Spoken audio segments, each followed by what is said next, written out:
స్పెసిఫిక్గా బీజేపీ కార్పొరేటర్లు ఒక ఆరోపణ చేస్తూ వెళ్ళినారని సమాచారం తెలిసింది. అంటే మీటింగ్ జరుగుతుండగానే ఇక్కడ కూర్చొని నిరసన తెలిపినాడు.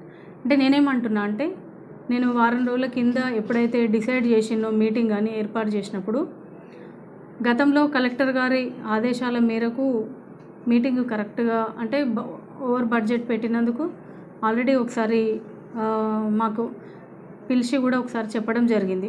మీరు ఎప్పుడైనా బడ్జెట్ లోబడి చేసుకోండి, తర్వాత అంటే అతిమించి చేయవద్దు అని చెప్పేసి.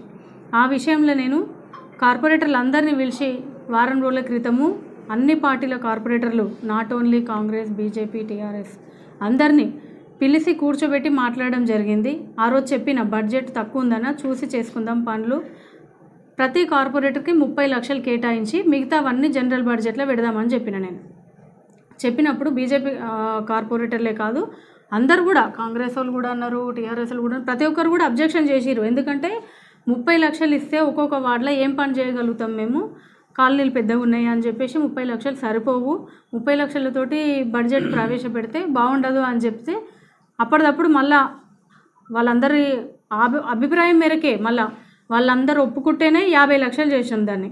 30 లక్షలు సరిపోవు అన్నందుకు సరే, డివిజన్లో ఎవరికైనా సమస్యలు ఉంటాయి కదా, కాలనీ వాళ్ళు అడుగుతారు, కాలనీ వాళ్ళు అబ్జెక్షన్ చేస్తారు, మళ్ళీ మనం కూడా కాలనీలలో తిరుగుతాము, ప్రతి ఒక్కరము కార్పొరేటర్ కాలనీలలో తిరుగుతాం కాబట్టి ఖచ్చితంగా పెట్టాల్సిందే అని చెప్పేసి వాళ్ళ కోరిక మేరకే, వాళ్ళ అభిప్రాయం సూచన మేరకే 30 లక్షలు ఉన్న బడ్జెట్ని 50 లక్షలు చేయడం జరిగింది ప్రతి ఒక్క డివిజన్ కార్పొరేటర్కి. అందులో 50 లక్షలు ఇచ్చినాం కాబట్టి జనరల్ బడ్జెట్లో, మళ్ళీ జనరల్ బడ్జెట్లో కూడా 15వ వార్డు వచ్చింది, 19వ వార్డు వచ్చింది, 8, 9, 27 ఇట్లా చెప్పుకుంటూ పోతే ప్రతి ఒక్క వార్డు వచ్చింది. మేబీ నాకు తెలిసి ఓల్డ్ విలేజ్లకు సంబంధించి 1-2 వార్డులు రావంతే, ఎందుకంటే వాళ్ళు విలేజ్ పోర్షనే కాబట్టి కొంచెం తక్కువ పనులు ఉంటాయి కాబట్టి వాళ్ళది తప్పితే మిగతా కార్పొరేటర్లు అందరిది జనరల్ బడ్జెట్లో మెన్షన్ అయ్యి ఉంది. ఇప్పుడు జనరల్ బడ్జెట్లో ఎక్కువ కేటాయించారు ఎవరికి అని అంటే, నేనేమంటున్నానా, ఓన్లీ మెయిన్ రోడ్ అనేది బడంగపేట ఏదైతే మన గాంధీనగర్ నుంచి ఉందో, గాంధీనగర్ చౌరస్తా నుంచి నాదర్గుల్ జెడ్పీహెచ్ఎస్ వరకు బడంగపేట, నాదర్గులకు సంబంధించి బడంగపేటకు సంబంధించి కొంచెం పార్ట్ వస్తుంది.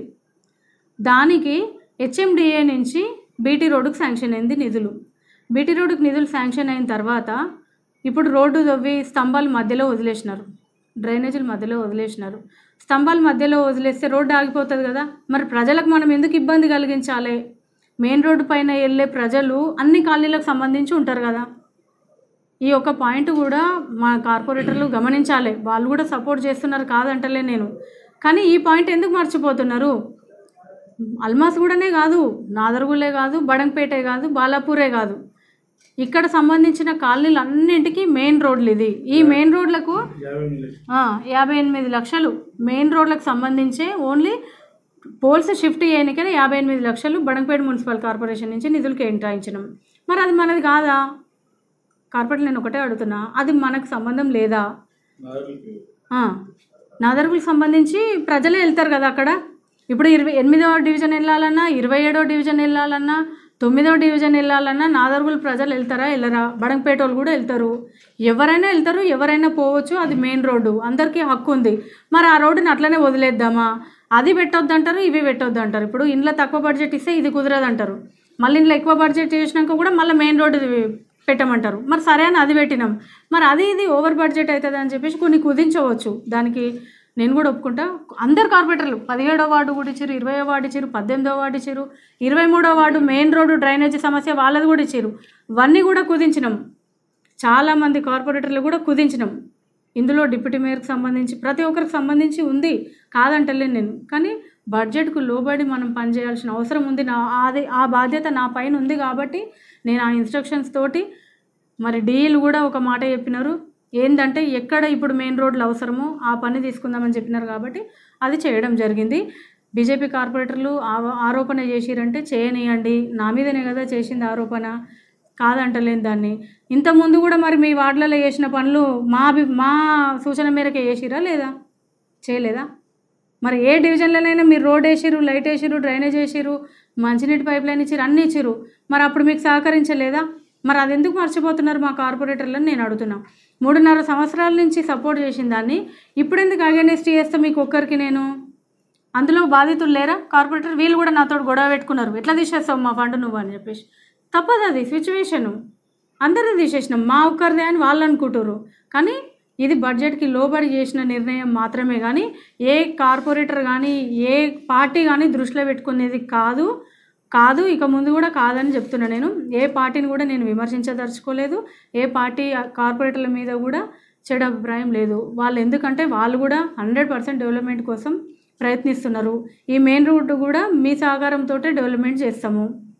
ఇంకా కాదంటే మీ ఇష్టం. దానికి ఇంకా అంతకంటే ఎక్కువ నేనేం చెప్పలేను. Okay, thank you. నేను అదే చెప్తున్నా కదా. నాదర్గుల్లోనే ఎక్కువ ట్యాక్సులు కడుతున్నాము, మా ట్యాక్సులు తీసుకొని మిగతా చోట్ల వాడుతున్నారు కాబట్టి ప్రజలు ట్యాక్సులు కట్టదని చెప్పేసి వాళ్ళు చెప్పేశారు.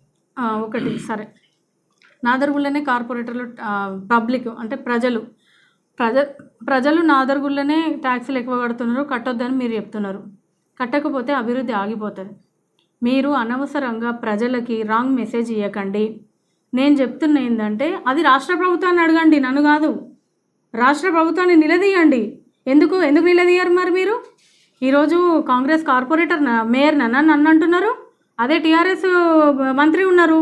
అడగండి, నేను వద్దంటలేను కదా. మేము ఇన్ని ట్యాక్సులు కడుతున్నాము, మేము ఇన్ని ట్యాక్సులు కడితే హెచ్ఎండిఏ ఫండ్స్ తెచ్చి మరి ఇక్కడ పెడుతున్నారు, మా వార్డులో పెట్టమని చెప్పండి. మీకు ఆ ధైర్యం లేదా? అడగండి, నేను వద్దంటలేను.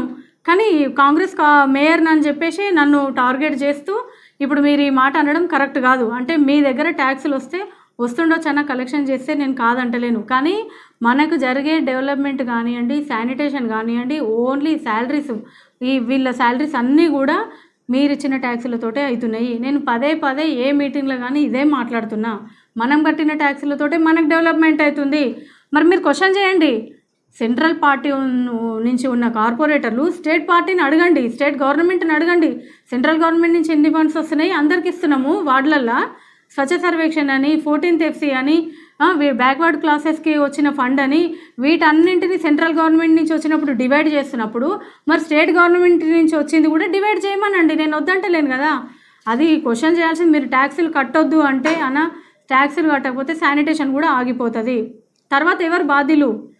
మనం ఇందుకేనా గెలిచింది? మనం కార్పొరేటర్లు మేయర్ ఇందుకేనా మనం గెలిచింది?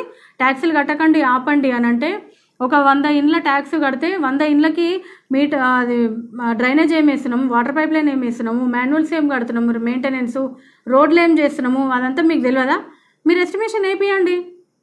కానీ ప్రజలను తప్పువదో పట్టియకండి, ప్రజలను ఇబ్బంది పెట్టకండి. మీ పార్టీలో ఏమన్నా ఉంటే పార్టీలో కూడా చూసుకోండి, పార్టీ పరంగా ఎదుర్కోండి. కానీ అభివృద్ధిని ఆపడానికి మాత్రం ఎవరు కూడా ప్రయత్నం చేయొద్దు.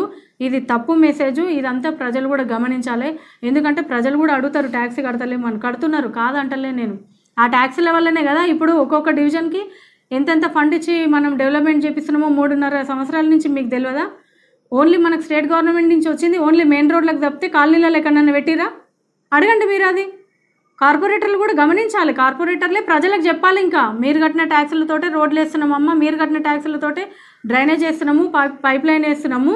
మరి గవర్నమెంట్ నుంచి, స్టేట్ గవర్నమెంట్ నుంచి మనకేం ఫండ్ వస్తుందని మీరు అడగాలి. కానీ మీ అంతలో మీరే ట్యాక్స్ ఆపేస్తామంటే అభివృద్ధి ఆగిపోతుంది. దయచేసి